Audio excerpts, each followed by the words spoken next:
আমরা প্রায় বলতে শুনি যে বাপ কা বেটা, যেমন বাবা তার তেমন ছেলে। মানে যেমন বাবার আচার আচরণ তেমন তার ছেলের আচার আচরণ, যেমন তার বাবার ওঠা বসা চলাফেরা তেমন তার ছেলের ওঠা বসা চলাফেরা।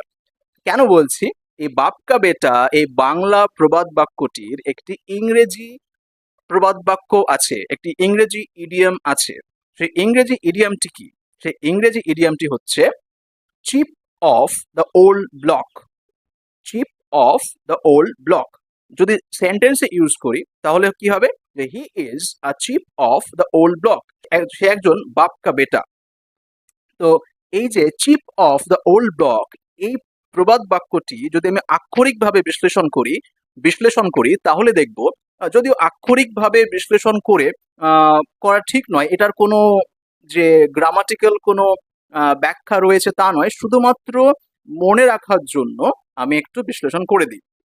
খেয়াল করুন যে chip of the old block, BLOCK, block, এই ব্লক কথাটি এখানে মানে হচ্ছে আ ব্লক অফ উড, মানে একটি কাঠের গুঁড়ি।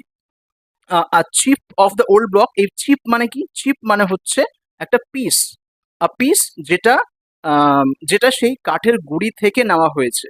তাহলে এই পিসটার আচার আচরণ কেমন হবে? এই চিপটার আচার আচরণ কেমন হবে? সেই ব্লকটার মতোই, সেই ব্লক অফ উডটার মতোই, সেই কাঠের গুঁড়িটার মতোই আচার আচরণ হবে, তাই কিনা?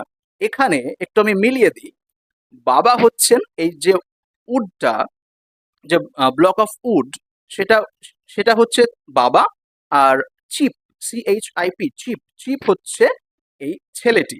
তাহলে এই চিপটার আচার আচরণ মানে এই ছেলেটির আচার আচরণ কার মতো হবে? সেই কাঠের গুঁড়িটার মতো। তার মানে হচ্ছে তার বাবার মতোই, মানে বাবার আচার আচরণ, ওঠা বসা চলাফেরা যেমনটা হবে তেমনটাই হবে তার ছেলের। তাহলে আশা করি এই আক্ষরিক অর্থের দিক থেকে আমরা এই প্রবাদ বাক্যটির মানেটা মনে রাখতে পারবো। তো আবার বলি, বাপ কা বেটা, chip of the old block. আশা করি এই প্রবাদ বাক্যটি আপনাদের খুব ভালো লেগেছে, এবং যদি ভালো লাগে লাইক করুন, শেয়ার করুন এবং কমেন্টে জানান কেমন লাগছে। ওকে, টাটা।